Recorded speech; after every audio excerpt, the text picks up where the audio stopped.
Thank you, everybody. Thank you. And if you think this crowd is big, you should see right now what's outside. Congratulations.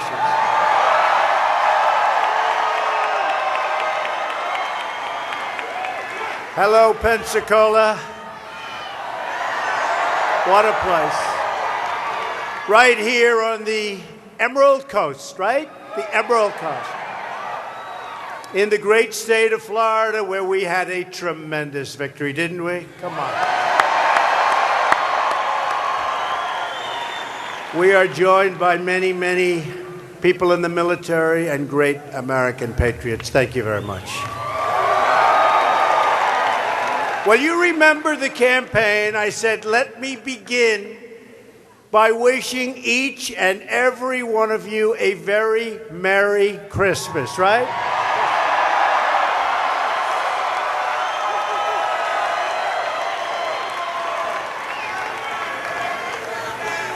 And I can think of no better Christmas present for the American people than giving you a massive tax cut. That's what's happening.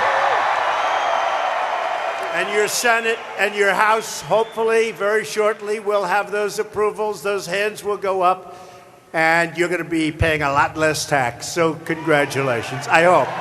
They got to vote, and I think they will. I can't wait to sign that tax cut. Great for so many, but great for the middle class. We're going to put it into law. We're going to cap off an incredible first year in office. There's been no first year like this, or at least just about no. I think the answer is no, but I have to be very accurate because of the fake news back then.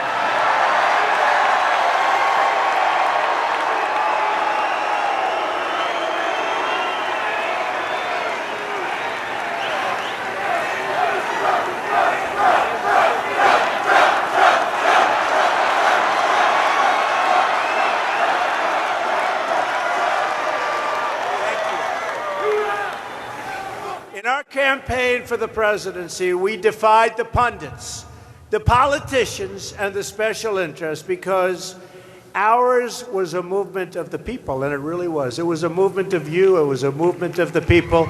It was a movement to make America great again. And it's happening. That's happening. And by the way, how are your 401ks doing? Not too bad, right?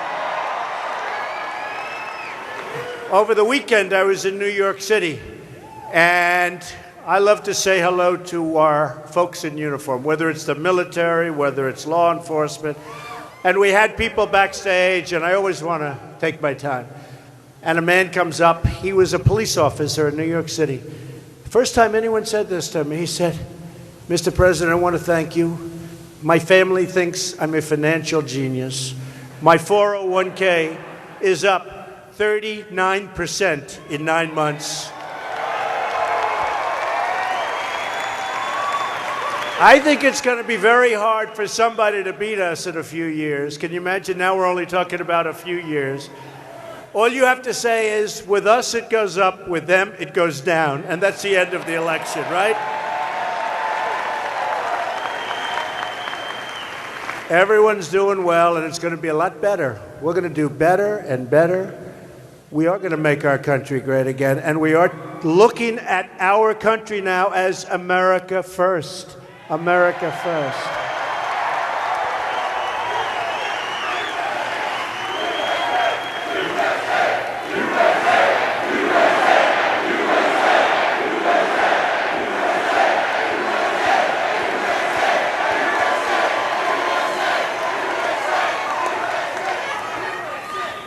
So tonight we're going to speak straight to the American people and cut right through the fake news media. Right through. We're going to speak the plain truth, and really the truth that you just want to hear, you have to hear, they don't want to hear. But And by the way, did you see all the corrections the media's been making? They're saying, sorry, they've been doing that all year. They never apologized. Maybe that comes with being the president. I don't know. I don't know. They've been apologizing left and right. They took this fraudster from ABC. They suspended him for a month. They should have fired him for what he wrote. He drove the stock market down 350 points in minutes, which, by the way, tells you they really like me, right? When you think of it. And you know what he cost people? And I said to everybody, get yourself a lawyer and sue ABC News. Sue him. And then CNN apologized just a little while ago. They apologized. Oh, thank you, CNN. Thank you so much. You should have been apologizing for the last 2 years. True.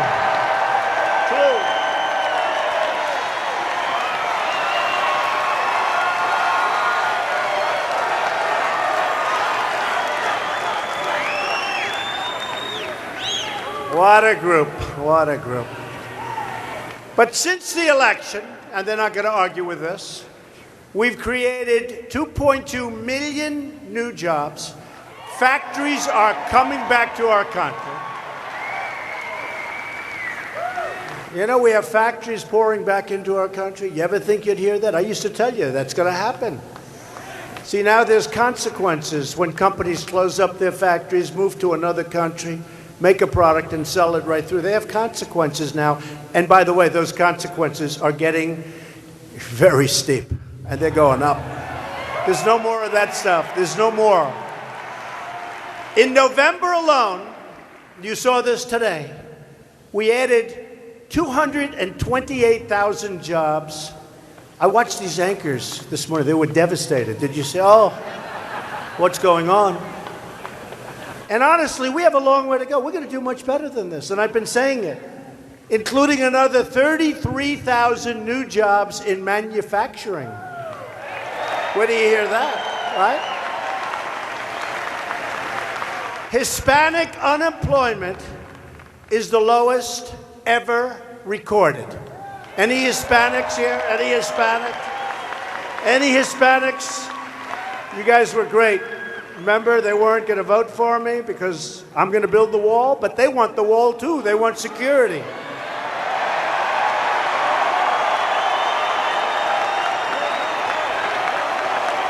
Oh, we're going to have the wall, don't worry.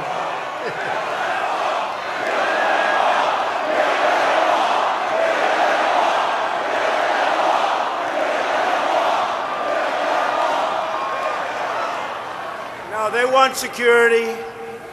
How about the Cuban population in Miami? Well, we have Cubans here tonight. Good.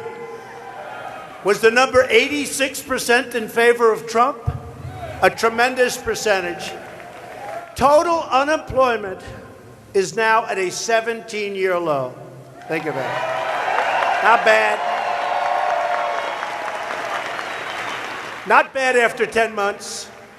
It's only going to get better. Listen to this one. This is, to me, maybe one of the most important because it's all psychological to a large extent, and that's what creates greatness. Consumer confidence is at a 17-year high. Think of that. It was not like that in your last administration.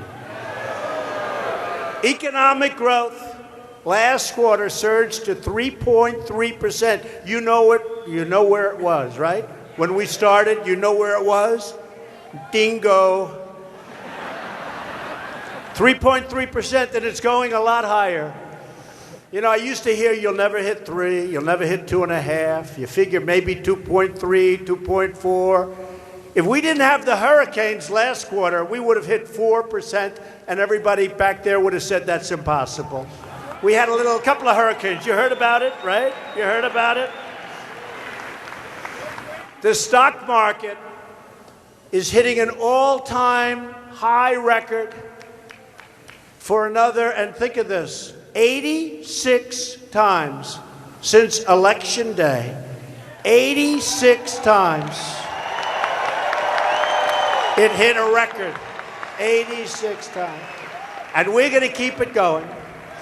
And then you look at all of the money you folks are making. Oh, I wish I could take 10 or 15%, but I think you're not going to do that. Yeah? You're not going to do that? But it's getting better and better. Your pensions are getting bigger and bigger. Your pension funds, all of those things are happening. And wait till you see what we're doing. Tax cuts, but wait till you see what we're doing with health care. Wait till you see. You're going to be happy. Not the Obamacare nightmare. Not Obamacare nightmare. It's not that nightmare where your premiums are a disaster, right? They're a disaster. No, we have it going. You watch. We have some very good things happening with respect to health care, and the taxes are a part of it, and you'll see what happens right after taxes. You're going to see what happens, because with taxes, something great is going to get announced. We're getting rid of the individual mandate. That individual mandate, where you pay a lot of money for the privilege of not having to have insurance or health care. So you pay for the privilege of not getting taken care of. Isn't that a wonderful thing? And we're going to repeal it.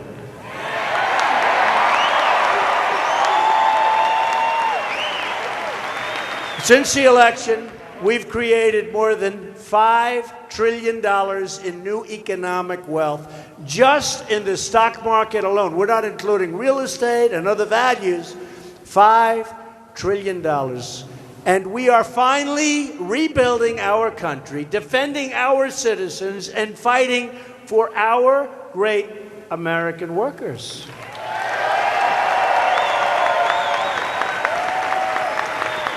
We're putting America first by renegotiating trade deals. We're renegotiating NAFTA. We're renegotiating our horrendous deal with South Korea.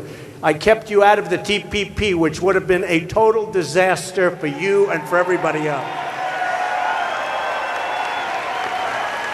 And we're making individual deals with these countries. You know, when you get tied into 12 countries or 22 countries or 18 countries, you're stuck. It's a spider web. But it's like this. If you have 16 good ones and 2 bad ones, as an example, you can't do it. You can't get out. When you have a deal one-on-one, nice, simple deal. We have a deal with Japan, or we have a deal with South Korea, or we have a deal with whoever it may be. If they don't treat us right, we send them what's called a letter of termination.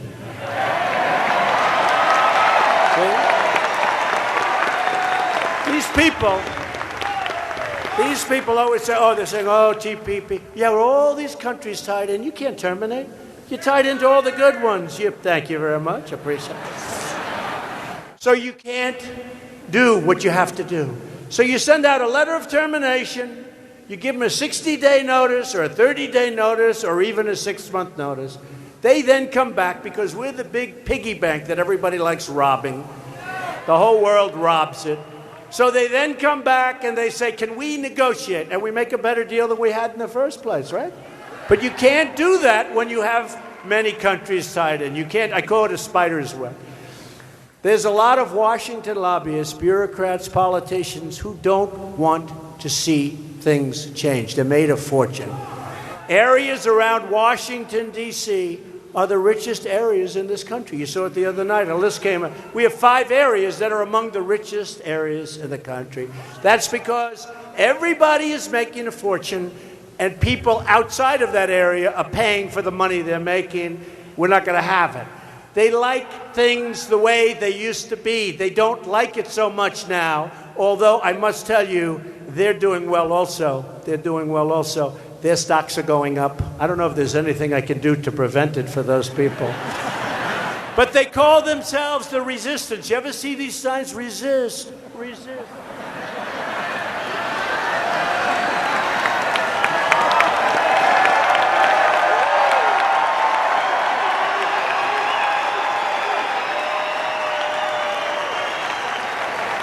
I love these guys. Look at these guys. Blacks for Trump. I love you. I love you.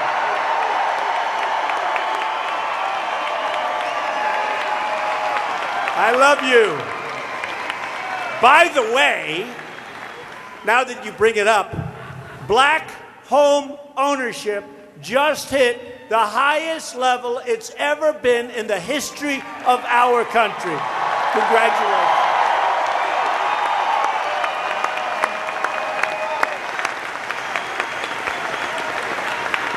Oh, these resistors resist. Hillary resisted, and you know what happened? She lost the election in a landslide.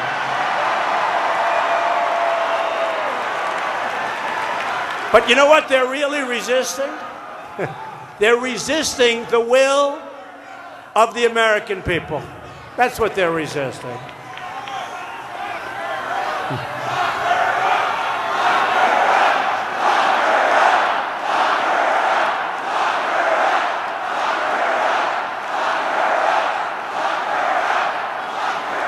Look, it's being proven we have a rigged system. Doesn't happen so easy. But this system, going to be a lot of changes. This is a rigged system. This is a sick system from the inside.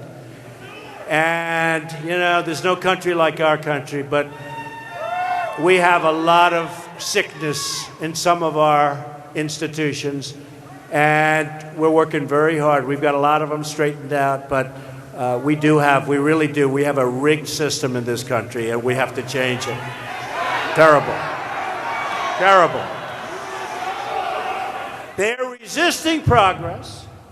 They're resisting change because the only thing they really care about is protecting what they've been able to do, which is really control the country and not to your benefit. By the way, wages starting to go up. First time in 20 years, starting to go up. That's all going to happen. That's all going to happen. That's all going to happen. That's just a part of what's going on. But I'm going to do something better than that. We're going to have choice. Now, we have choice in education now. We're starting that, right? And I thought of it the other day. We're going to have choice in jobs so that you don't have one job and hang on even though you don't like it. You're going to have choice where you can take 5 jobs, 6 jobs, 7 jobs, pick the one you like at the most money. That's what's starting to happen because the jobs are coming in. That's what's starting to happen. Thanks to General Mattis and the military leaders and the allies. Mad Dog Mattis. Mad Dog Mattis.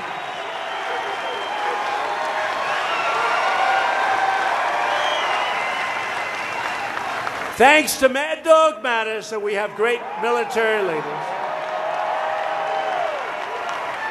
ISIS is being dealt one brutal defeat after another. You see it. Not only are we defeating these killers, these savage killers, horrible, horrible, you don't even want to say people. These are savage killers over there, but we sure as hell don't want them to come over here. I'm sorry. I'm sorry.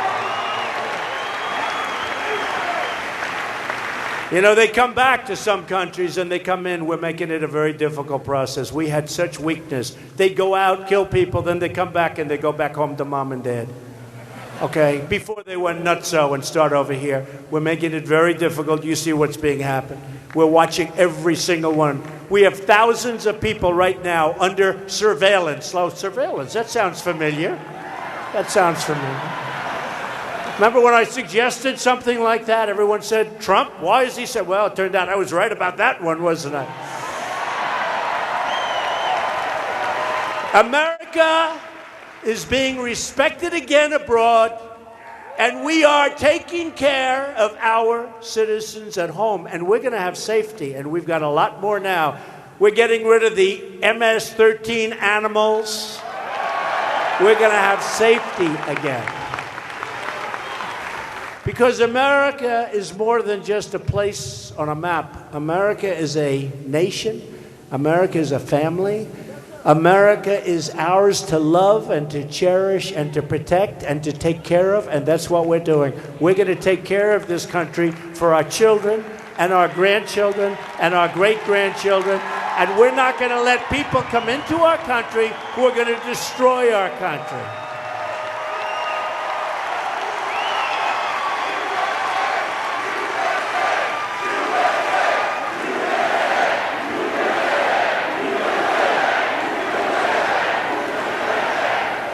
And that may or may not be politically correct, but honestly, I don't care. We have to do the right thing. We have to do the right thing. Our agenda is pro-family, pro-police, pro-worker, and 100% pro-American. That's what our agenda is.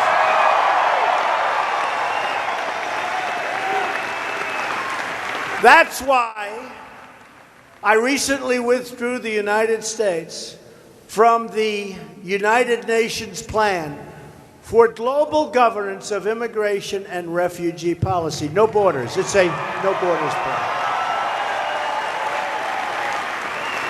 They have a plan, no borders. I heard about it recently. I said, what are you talking about, no borders? No borders. No borders. Everybody can come in. If you don't mind, I've rejected that plan. Is that okay? Okay. I told them, not only do we want no borders, we want the strongest borders you've ever seen. We're going to have such borders. We'll have borders on top of borders. America's a sovereign country. We set our immigration rules. We don't listen to foreign bureaucrats. We don't listen to other countries telling us how we should be running our immigration. Thank you very much.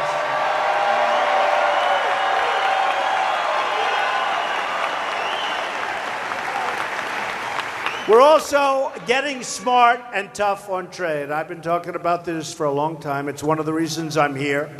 One of the reasons I'm president. We are renegotiating the disastrous trade agreements of NAFTA, of South Korea, of so many others. We are making great deals. We're going to hopefully keep NAFTA, but there's a chance we won't. And that's okay. That's okay. How many factories have left for Mexico? How many factories? So we right now have a trade deficit with Mexico of $71 billion, and that doesn't include all the drugs that pour in over the border because we don't have a wall, etc. Okay? $71 billion. $71 billion. So we have, think of it, we have a trade deficit with Mexico of $71 billion. We have a pretty good trade deficit with Canada. They were saying we have a surplus with Canada. I said, no, and I like the Prime Minister very much, Prime Minister Trudeau. Nice guy, good guy. No, I like him. But we had a meeting. He said, no, you have a trade surplus. I said, no, we don't. He said, no, you have a trade surplus. I said, Mr. Prime Minister, we do not. He said, how do you know? I said, because we don't have a surplus with anybody. We have the worst deals. He said, I'm telling you that Canada has a deficit with the United States. I told my people, in front of a lot of people, I said, go out and check. And he was right, except he forgot two categories: lumber, timber, and energy. Other than that, he was right. When you add them all together, we actually have a $17 billion deficit with Canada, right? So he forgot a couple of categories that he didn't want to mention. I heard it with other countries, too. Just got back from Asia. I brought back $300 billion worth of deals.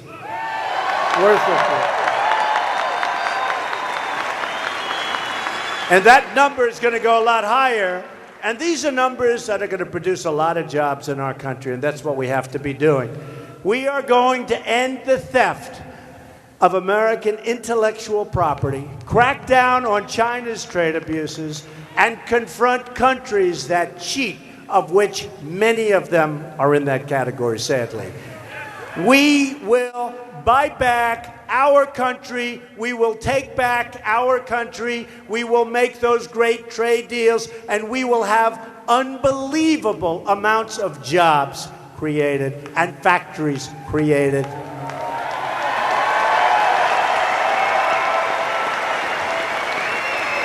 And we will do what other countries do. We will start buying American. We want to buy our product. And we will start hiring American. And we will stay American and be proud of it. And that's what's happening more and more. That's why I see all those red hats and those white hats. Love those hats.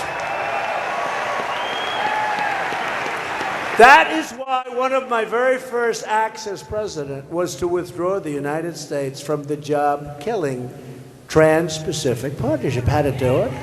We've also canceled the one job-killing regulation that you see after another, one after another, beating the mark of any previous president. Now, there was a great article in the Wall Street Journal the other day, full page, that in the history of our country, nobody even close, and these are longer terms than 10 months, that in 10 months I've done more on knocking out regulations than any other president in our history. You know who was right up there? Honest Abe Lincoln. Can you believe it?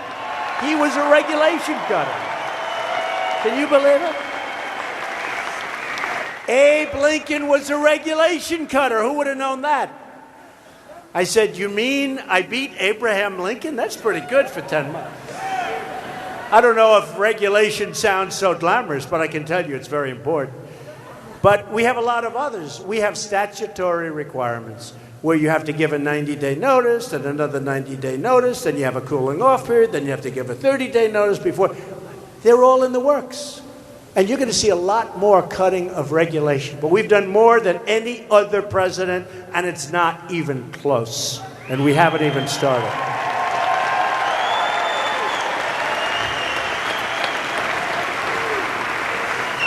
And as promised, and I used to come out here, I've been here 3 times.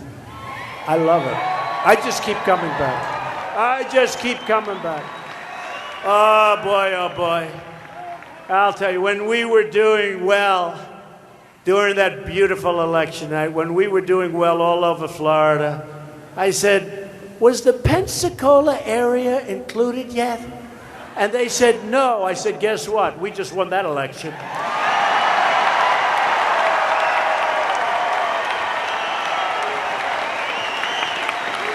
That's right. And as promised, remember, I announced that I would withdraw America, the United States, from the horrible, for us, good for other countries, it's great for other countries, from the horrible Paris Climate Accord.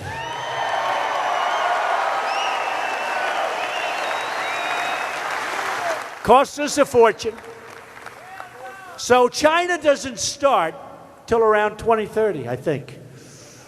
Russia doesn't have to go back to like a recent date. They go back to somewhere in the 1990s, which was a high pollution time. Other countries we end up giving money to. This would have been one of the great catastrophes. And I could come back into the deal at a much better price. They'd love me back in. I could come back into the Paris Accord, and I like the people. I really like Emmanuel. I like so many of the people involved.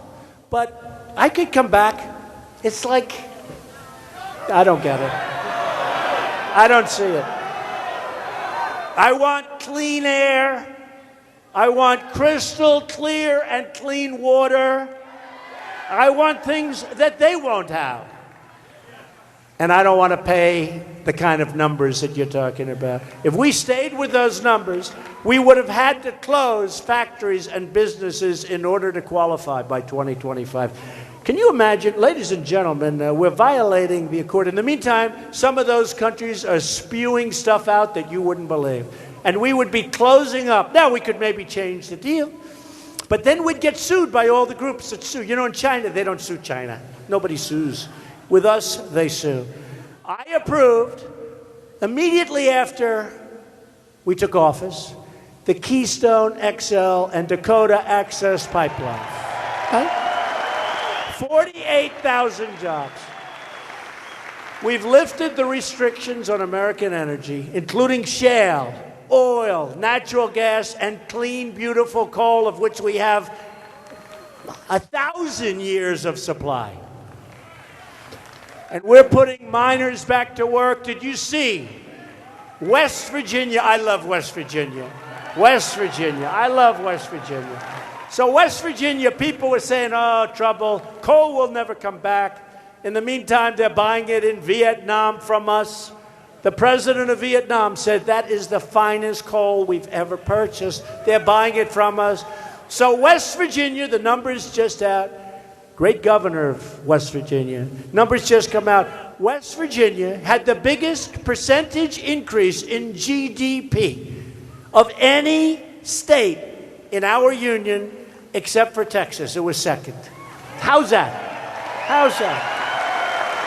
And they said, oh, coal will never come back. Now we're opening up mines and we're drilling and we're doing all sorts of things. And the windmills are wonderful, but you know, when the wind doesn't blow, they really do cause problems. We have no energy this week. Well, hopefully the wind will start blowing pretty soon. We are pursuing American energy dominance, and by the end of this year, we will be totally self-sufficient. We will be major exporters of energy. We will take in massive amounts of money. We will start paying off our $20 trillion in debt. My administration is also leading the charge to rebuild our military.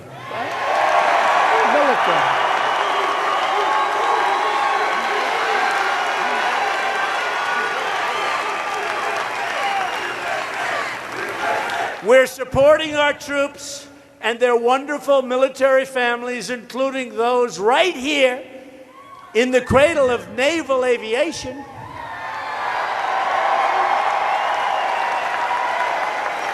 The home of the legendary Blue Angels. People don't realize that.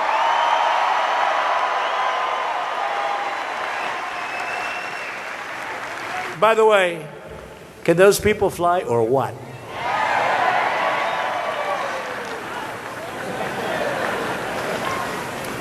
How about Naval Air Station Pensacola? Good place, right? Good place. And it's really time. This isn't a Republican thing or a Democratic thing or anything.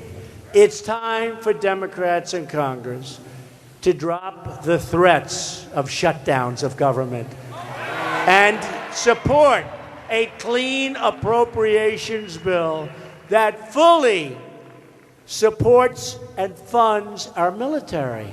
We can't play games anymore. We can't play games. And don't forget, we make the greatest missiles, the greatest military equipment anywhere in the world. Nobody's close. And what does it also mean? And to me, it's secondary in this case. But what does it also mean? Jobs, jobs. But we are building our military stronger, and by the time I decide to go off into the wild blue yonder, you are going to have the strongest military this country has ever had by far.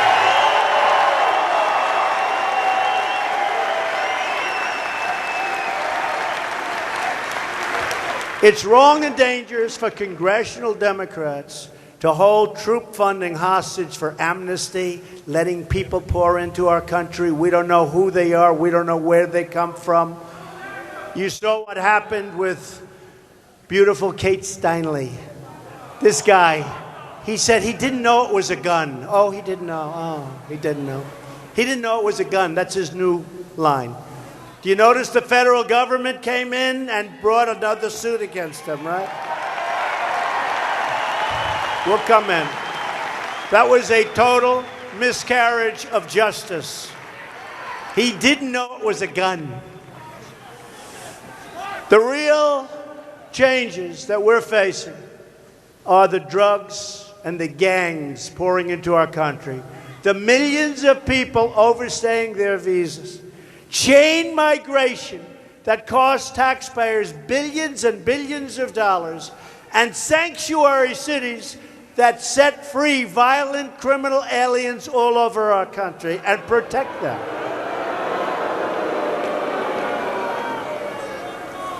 People come in and they're not necessarily good, like the man that ran over, the animal that ran over many people in New York City the other day. You saw that 2 months ago.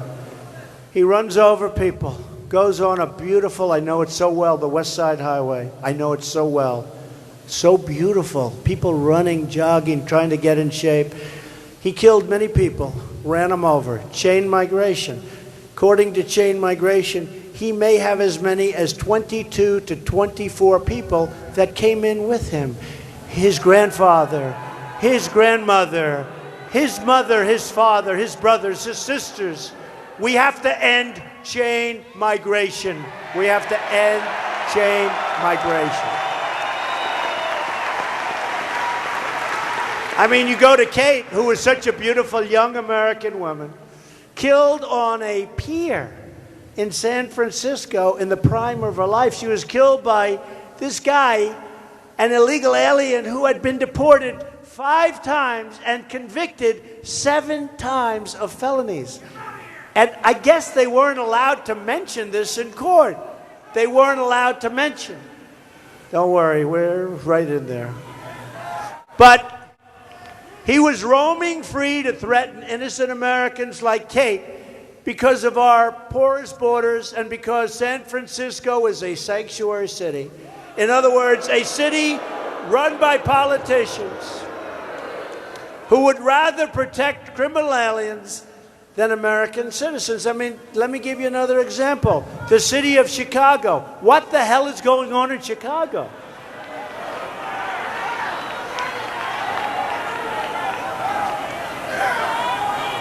There are those that say that Afghanistan is safer than Chicago. Okay? What is going on? You know what's wrong with Chicago? Weak, ineffective politicians, Democrats that don't want to force restrictions and don't want, and by the way, Chicago, for those of you that are going to say guns, guns, Chicago has the toughest gun laws in the United States, okay? Just in case you were thinking about, you know, they immediately say, oh, you got to take away. Well, Chicago has the toughest gun laws in the United States. So we're asking Democrats in Congress to cease their obstruction and do the right thing. End sanctuary cities. Stop the carnage. Save the innocent lives. We've also begun the process of building the wall on the southern border.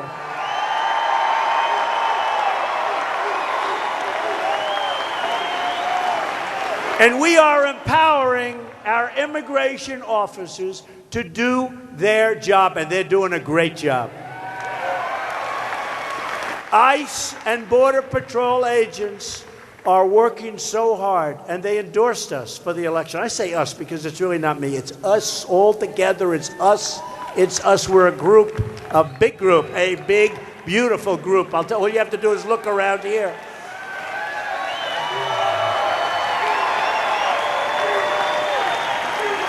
Just look around.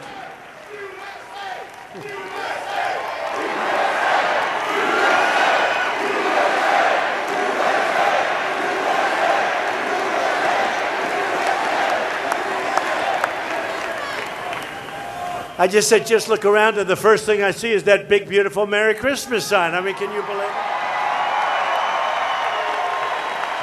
it? Remember I told you 2 years ago when we started, I said, and it was summer, but I said, you know, we're going to say the Merry Christmas, but let me just tell you, the department stores, right? They had the beautiful red walls. They had snowflakes all over the place. They had everything. Only one thing missing, the words Merry Christmas. They're using those words again. Do you notice?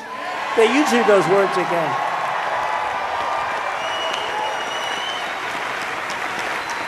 But one by one, we're finding the illegal alien drug dealers, the gang members, the thieves, the criminals and the killers preying on our children, preying on everybody. And we are throwing them the hell out of our country, or we're putting them in prison.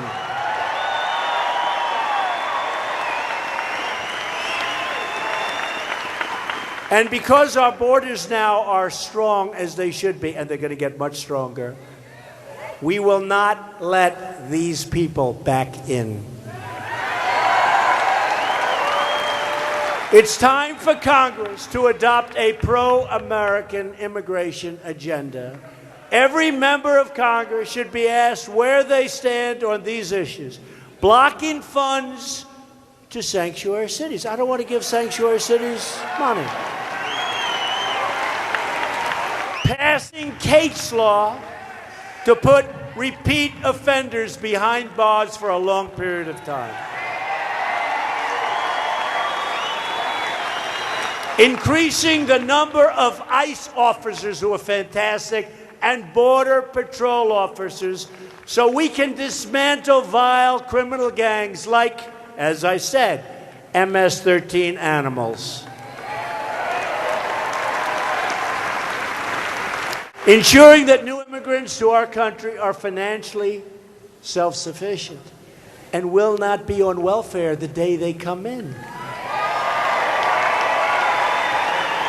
And as I said, ending chain migration. We want a system that is merit-based. They come in on merit. They don't come in a lottery system. How about the lottery system, folks? You see that? That's the guy in New York City. The lottery system, where they put names in a bin. You know, you think these countries are legit when they do their lottery system. So what they do, I would say, but more than just say, they take their worst and they put them in the bin. And then when they pick the lottery, they have the real worst in their hands. Oh, here they go. And we end up getting them. No more lottery system. We're going to end that. We've already started the process.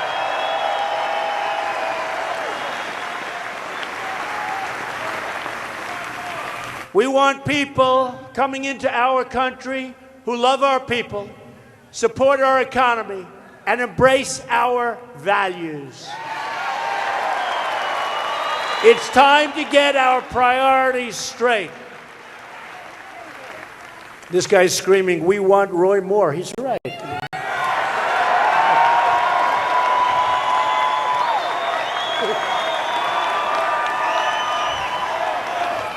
Democrats in Congress want open borders, higher taxes, and government-run health care that doesn't work. Costs a fortune, doesn't work. They're soft on crime, and they want to suffocate our economy with socialist-style regulation. Raise your taxes through the sky. They don't want to vote for our tax cuts because they want they want tax increases. That's why we need a Republican in the House. We need a Republican in the Senate. We need more of them. And by the way, just so I can satisfy this gentleman out there, how many people here are from the great state of Alabama? Whoa.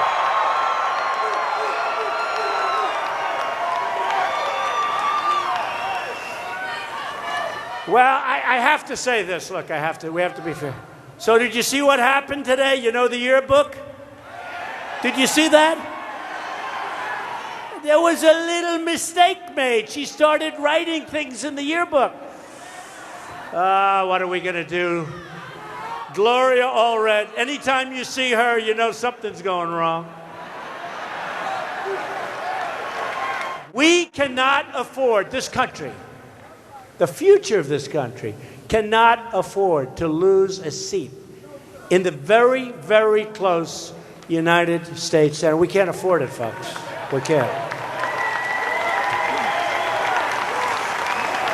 We can't afford to have a liberal Democrat who is completely controlled by Nancy Pelosi and Chuck Schumer. We can't do it. Can't do it.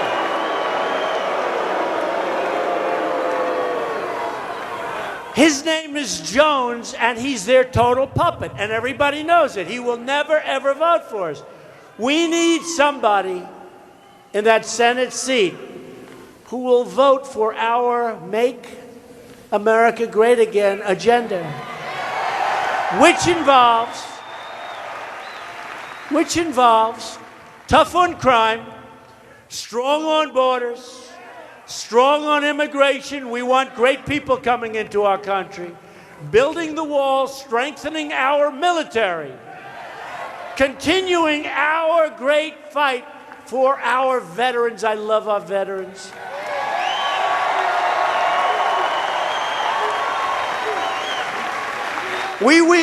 Right? We love our veterans. We want conservative judges like Judge Gorsuch on the Supreme Court, doing a great job, too. We want people that are going to protect your gun rights. Great trade deals instead of the horrible deals.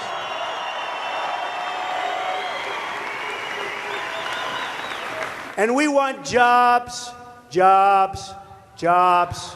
So get out and vote for Roy Moore. Do it. Do it. Do it. Working with Republicans in Congress, we've already signed 88 pieces of legislation. We get no credit. They always say, well, you know, President Trump really needs this tax bill because he hasn't passed any legislation. Well, so far in 10 months, we've passed more during this period of time than any other president in the history of our country. And the second, let's call runner-up, is Harry Truman was second.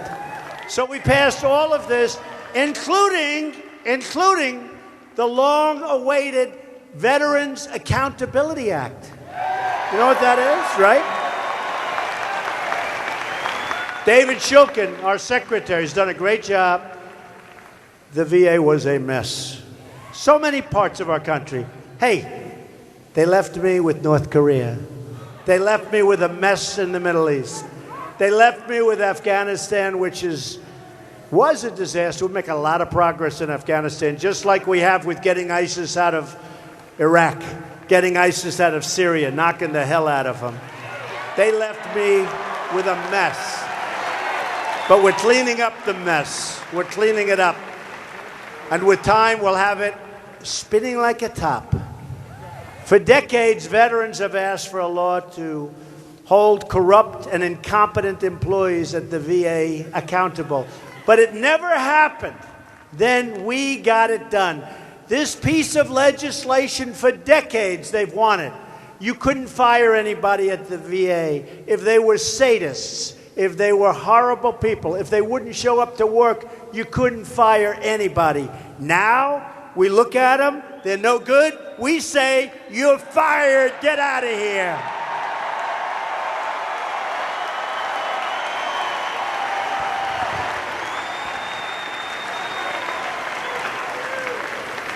And I must tell you, I can't believe that Arnold Schwarzenegger bombed so badly on The Apprentice. My poor, beautiful show. It was so successful. We get a big movie star and he can't pull it off. We are respecting Americans' heroes and rebuilding America's standing. All over the world, they're respecting us again. When I came into office, we inherited all of these problems all around the globe, years of America projecting weakness, not going over the red line. If we went over the red line, you wouldn't have had Russia and Iran going into Syria. But you know what? He said, you're never going to do it. Don't ever violate the red line. They violated the red line. He did nothing. So Russia went in and Iran went in. But you know what? We had 59 missiles, and they used gas. And we said, you can't do that. And we hit our great military from ships 700 miles away. 59 missiles and 59 perfect hits.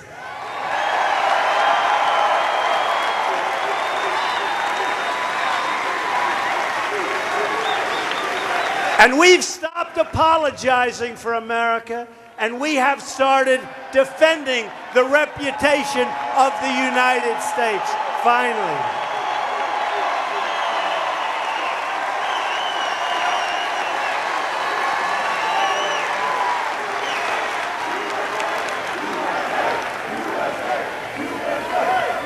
To prevent Iran from ever obtaining a nuclear weapon, I recently declined to certify the disaster known as the Iran nuclear deal, a total disaster. How about that deal? How about that deal? We give them $150 billion, right? We give them $150 billion. But here's the thing. Smaller money, but think of this. We give them $1.8 billion in cash. I mean, like green. In fact, it was so much cash that they had to go to other countries also because we didn't have enough cash in Washington, D.C. They loaded up planes with cash. Can you believe the presidency has that kind of power? I don't want to ever try it. No, but can you believe that the presidency has the power to send bushel loads of cash to Iran?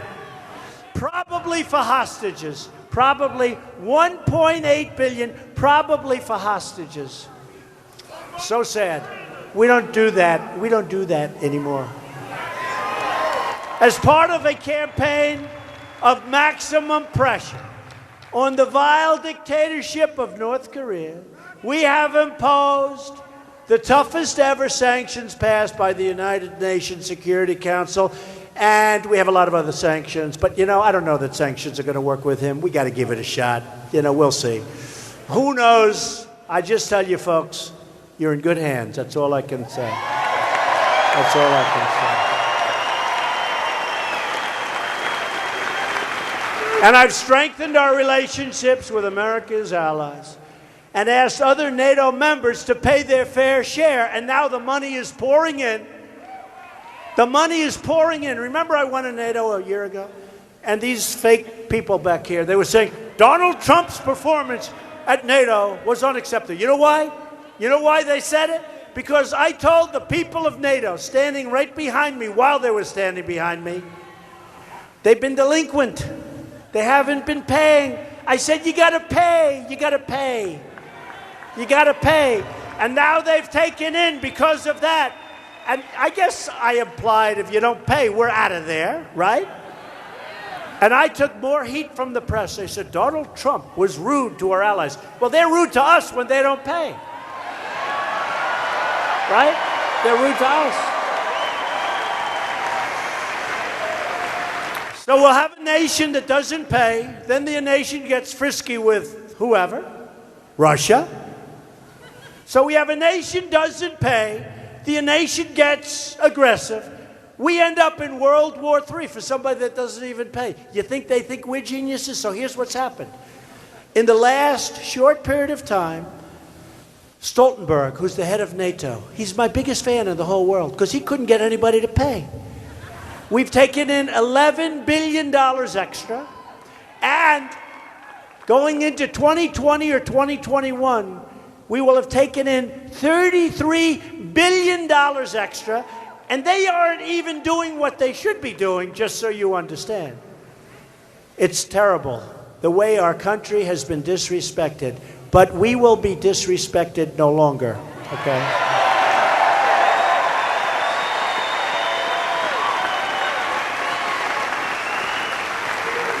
Now, tomorrow morning, you'll see from these fakers back there, Donald Trump again disrespects NATO. I don't disrespect NATO.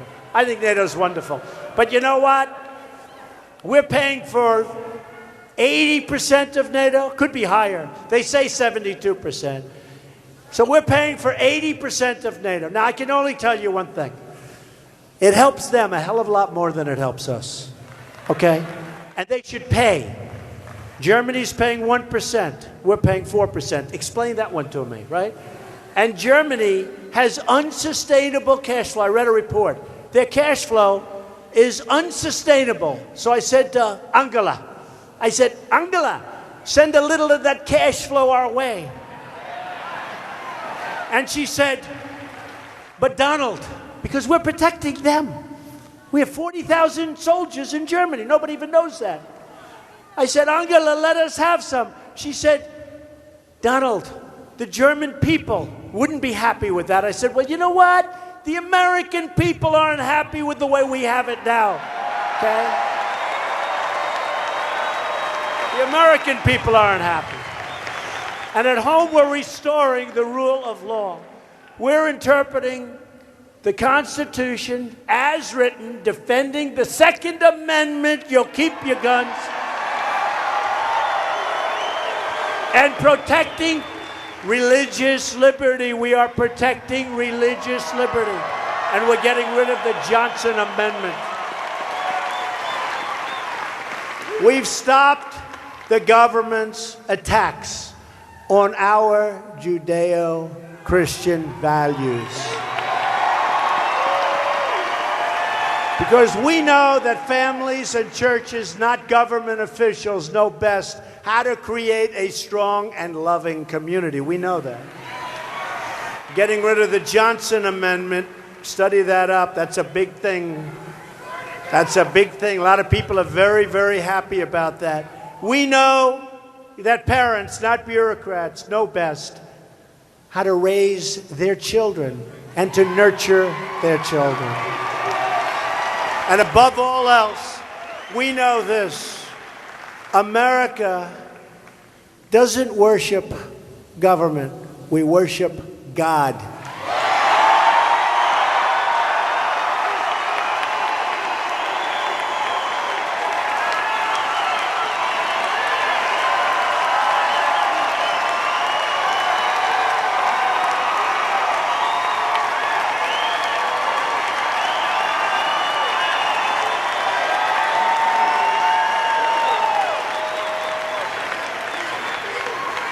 All of us here tonight are united by the same values. We love our country, and we are proud of our history. We are so proud of this country. We honor our heritage, and we treasure our freedom. We support our incredible men and women of law enforcement. We believe the United States military is the greatest force for justice in the history of the world, and we are going to take care of it, and we are going to properly fund it, and we are going to have the finest weapons, because when we do all of that, we are much, much safer.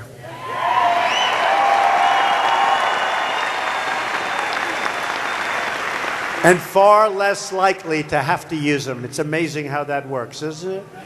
We believe that every American should stand for the national anthem.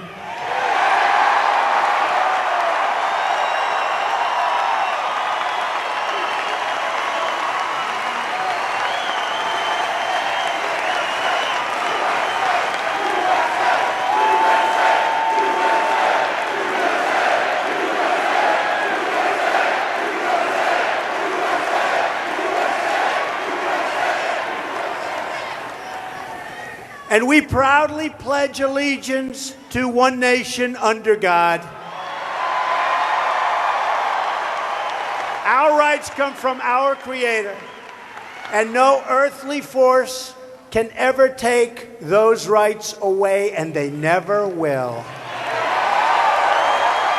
That is why my administration is taking power back from global bureaucrats and returning that power back to the American people. And you see it all the time. You see it economically. You see it at the church. You see it in every different way. We don't sing a global anthem. Our troops don't wear a foreign uniform. And we will never surrender our rights to international tribunals. We won't do that.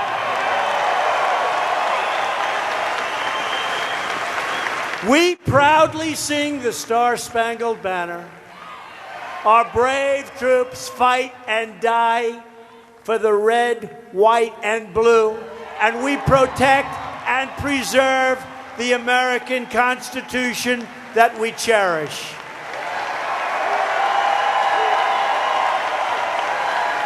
I've said it so often that my job is not to be president of the world. My job is to be president of the United States of America.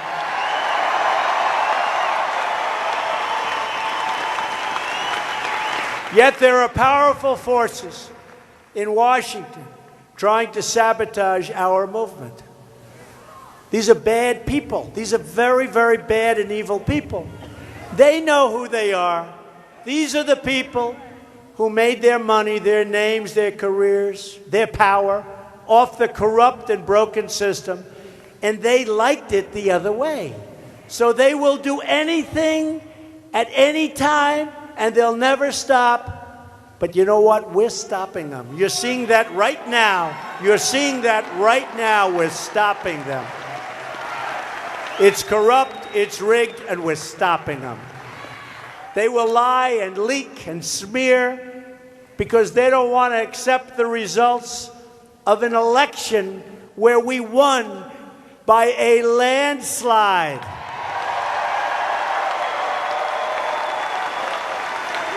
Do you remember?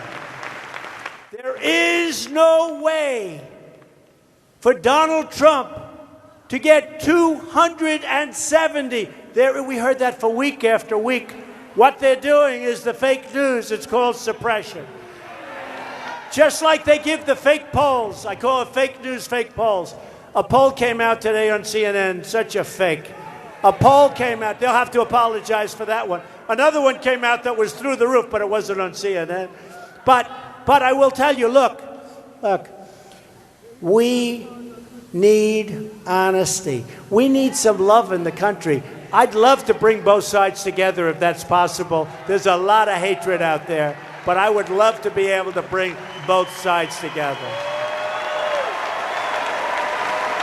But remember this, the same failed voices in Washington who opposed our movement right from the beginning are the same people who have undermined the credibility of our government institutions. They're the same ones who gave us one terrible trade deal after another and one foreign policy blunder and disaster after another with no accountability and no apology. The Washington insiders who oppose our movement are the same people who sacrificed our sovereignty, our wealth, our borders. Look at our country. We owe $20 trillion. Think of it. We have spent, as of 2 months ago, almost $7 trillion in the Middle East. And you know what we have? We have nothing. It's worse than it was 17 years ago when they started. These are the people that fight us. And if I want to fix up the roads in this country, they say, oh, well, we don't want to spend money for that. It's a tiny fraction. We could have, with that $7 trillion, not billion, $7 trillion, we could have rebuilt our country 3 times over. They've had their chance at running this country and they failed. So I think I speak for everyone here tonight. And I appreciate you being here, especially in numbers where you can't even get into the corners. When I proudly say, you know the beautiful thing? I was telling some of my friends backstage, the amazing thing about this, and all the people that couldn't get in, when an election is over, they tell me, what do I know? I've been a politician for a little more than 2 years. So what do I know? Although I'm doing a good job, I guess, right? I'm president.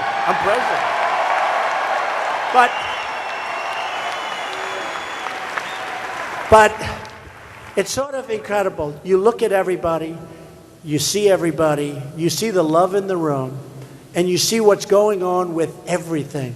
And you say to yourself, this is truly a country that respects. They say that when you don't have an election, the election's over. There's no competition, there's no nothing, although we always have the deep seats inside. But it's over. They say you can't draw a crowd. In other words, when an election ends, you can't draw flies. They say, look at this place. Look at this place.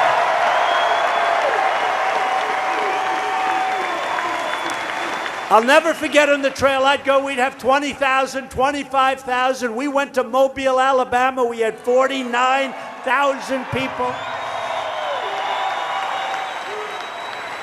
We went to Michigan the night of the election. I got there, started speaking at 12:30 in the evening. That means it was already election day. We had 32,000 people there. Michigan hadn't been won in many, many years by a Republican. Hillary Clinton went there in an emergency because she was told that day that she was doing badly in Michigan. She went there. She had a crowd of like 600 people. I had 32,000 people at 1 o'clock in the morning. I said, why are we not going to win? Why are we not going to win? And we won. We went to Wisconsin. Hasn't been won in many, many years. You remember that? We went to Wisconsin. Hadn't been won in many, many years. She decided not to go. Thank you very much, Hillary. I guess the Russians advised her not to go. You know, they got it. But she decided not to go. And her husband supposedly said, you better go to Wisconsin. You better go to Michigan. I don't like what I'm seeing. I was in Michigan, and I was driving down the street, and they have a Trump-Pence sign on every single lawn all the way to the arena. You better go there.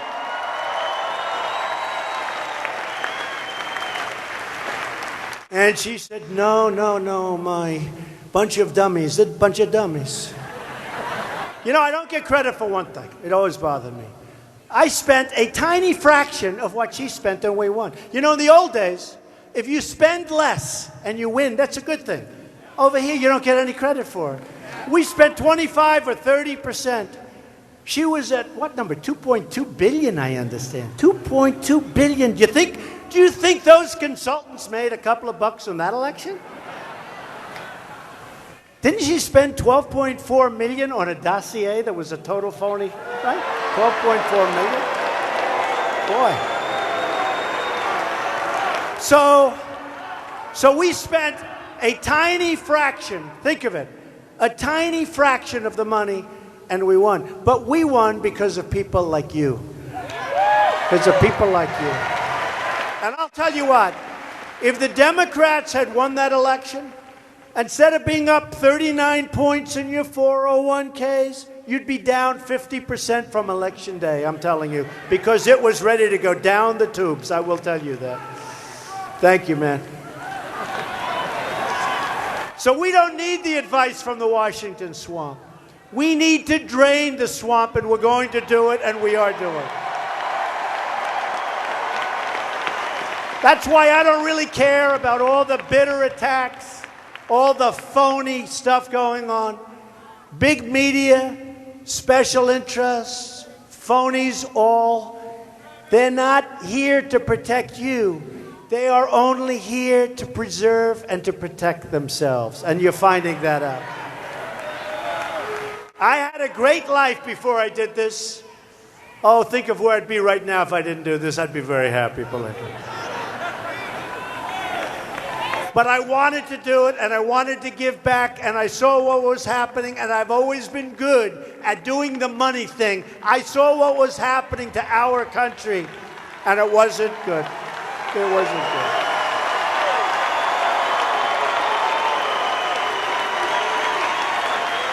I took this job on behalf of the forgotten men and women of our country. But guess what? They are forgotten no more. No more.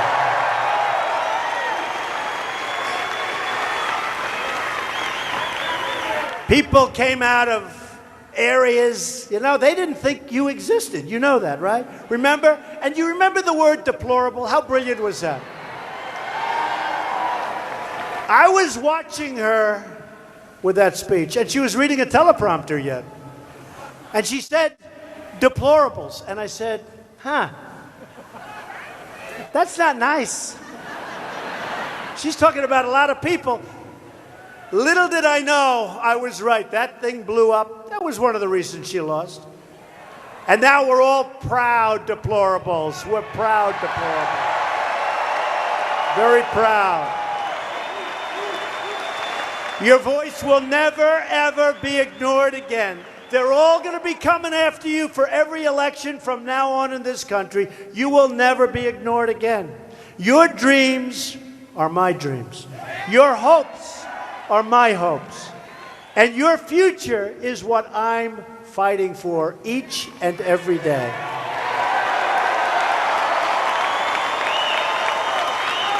We're just getting started. We're on the verge of passing that wonderful, beautiful tax cut. It's the biggest in the history of our country. It doubles the amount of income taxed at the rate of 0. It lowers tax rate. It expands the child, you know that, the child tax credit so broadly. It provides relief from the estate tax, also known as the death tax. It cuts small business taxes. It reduces the corporate rate, very importantly, from 35%, which is the highest in the industrialized world, all the way down to 20%. You're going to have new companies coming in.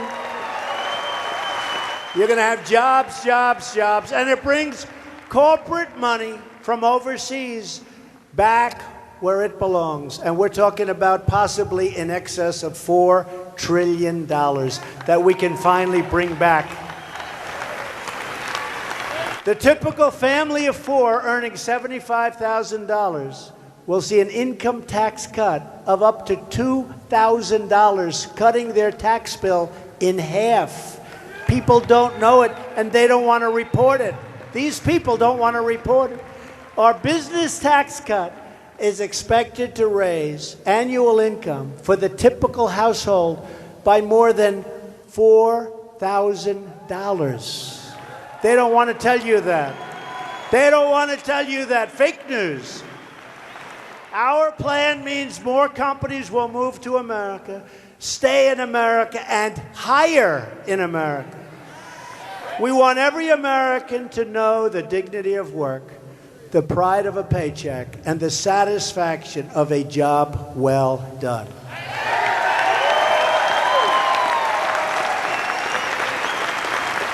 The Democrats in Washington want to grow our welfare rolls that you're going to pay for. They want to grow all sorts of things that you don't want to even think about. I want to grow our employment rolls with great jobs, well-paying jobs, jobs of dignity, jobs where people love waking up in the morning and going to work, and that's happening. So we're going to lift our people from welfare to work, from dependence to independence, and from poverty to prosperity. We will restore hope to our struggling rural communities and to our inner cities where we're making progress. We're making progress. We will build new roads and bridges and tunnels and highways all throughout our land. Factories will come roaring back to life. New works of iron and steel will be forged from fire and from spark and from our country. And they will be made with American muscle, American hands, and most importantly, American heart. And these creations will be branded with a very simple but very beautiful phrase, made in the USA. We have it in our power to build this future together. A future of patriotism, prosperity, and pride. We all share one home and one glorious destiny. And whether we are young or old, I feel very young. Do you feel young? I feel. Whether we are from the city or the country, and whether we are black or brown or white, you've heard it before, we all bleed the same red blood.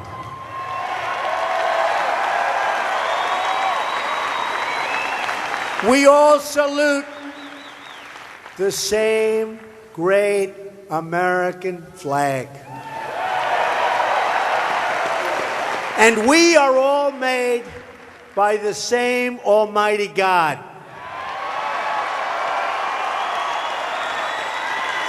We are the nation that dug out the Panama Canal, won 2 world wars, put a man on the moon, and brought communism to its knees. As long as we have the courage of our convictions and the strength to see them through, then there is no goal beyond our reach. As long as we are true to our values, loyal to our citizens, and faithful to our God, then we will not fail.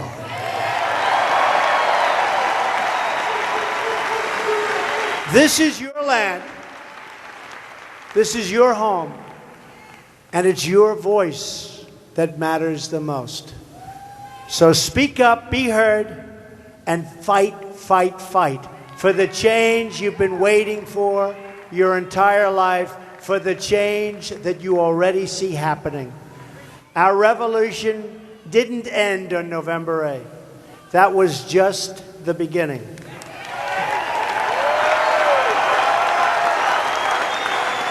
The greatest adventure still lies ahead.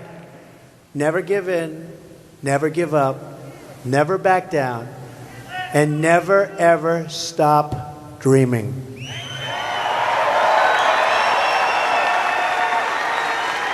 Because we are Americans, and the future belongs to us. The future belongs to all of you. So with American pride swelling in our hearts, and American courage stirring in our souls, I say these words tonight. Together, we will indeed make America strong again.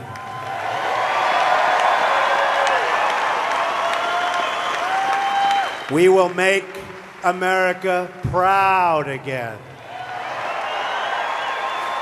We will make America wealthy again.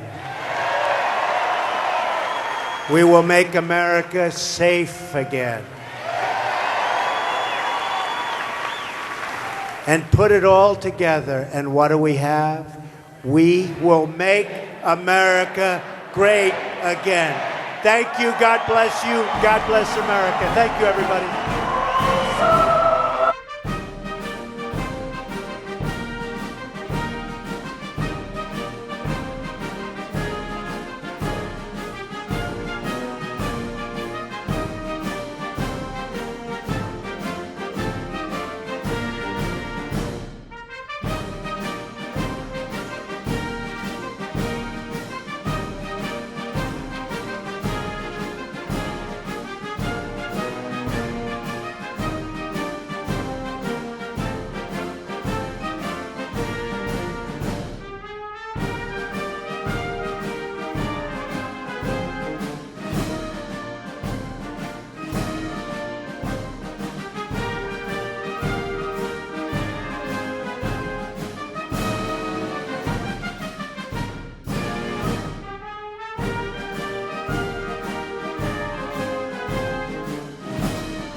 All right, folks, thank you very much for joining us and choosing us as your stream of choice. My name is Jen. I'm from Golden State Times. Thank you so much to all of you that tuned in and that made our chat awesome and enjoyable for everyone. Thank you to the moderators for keeping the chat clean and enjoyable for everyone. Thank you so much to all those that shared the live stream on social media. You guys are amazing.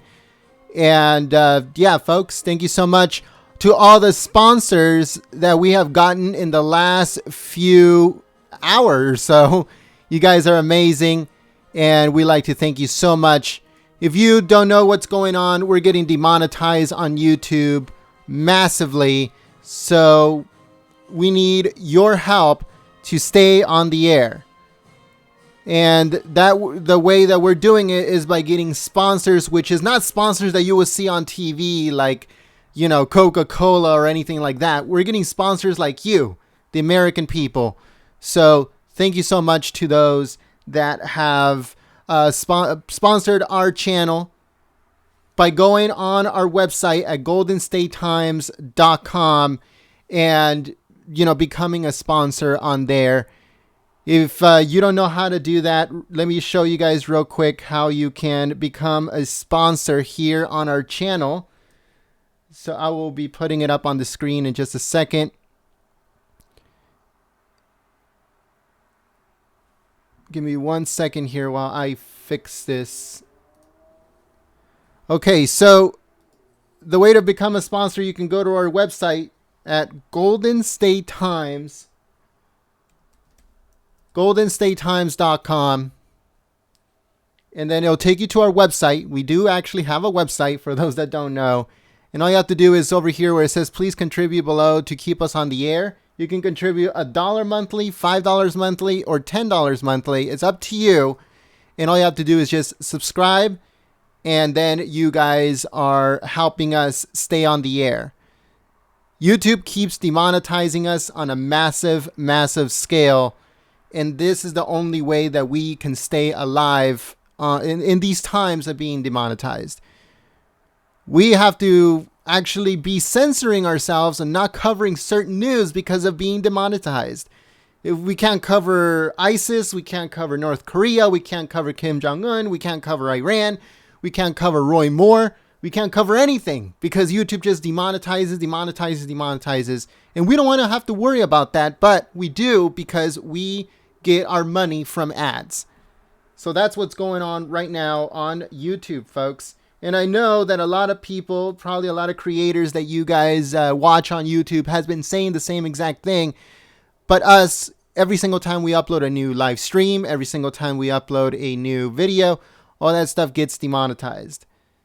So that's what's going on right now. Thank you so much again to all those that have shared our live streams, have become our sponsors here on YouTube. And I'm going to be naming some people real quick to say a big thank you. If you didn't want your name to be said on live stream, I apologize. I'm not going to say your last name. I'm just going to say the first name and the first letter of the last name. So that way we won't have any problems. So let's see here. We have Nicholas G, Lyle A, Uper K, Yuki, Robert M, Tyler M, John L, James N, Deborah T, Eric S, William P, Jesse C, Kristen M, Samuel V, Elaine R, Brad, Grant K, Kevin S, Josh D, Gabriel S, Irene S, Jennifer C, Paul C, Mike S, Chris L, Bert W, and May L. Also, we have John O, and we have, let's see, John O. And we have a few more that we're going to be uploading. We're going to be updating later on today. So thank you, like I said, to all those people that have become sponsors of the channel. You guys keep the channel alive. Thank you so much to the moderators for keeping the chat clean and enjoyable for everyone. You guys are amazing. One more. We got Philo W. Thank you so much from Phil. Thank you so much, brother, for being a patriot and for helping the channel. So yeah, folks, that's what's going on right now. And thank you so much. If you guys missed any part of the live stream, any part of President Trump's speech, it should be coming up on the channel in just a few minutes, just in case you missed it. Thank you so much. Again, check out our website, goldenstatetimes.com. Subscribe to the channel, and I'll see you soon. Peace.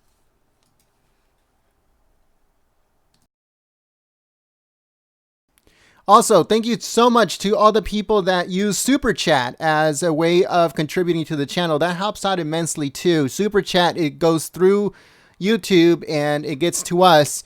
So thank you so much for that on social media. I'm sorry, here on YouTube. And for all those that shared it on social media, thank you so much. Have a good night, everyone. My name is Jen. I'm from Golden State Times, and I'll see you soon. Peace.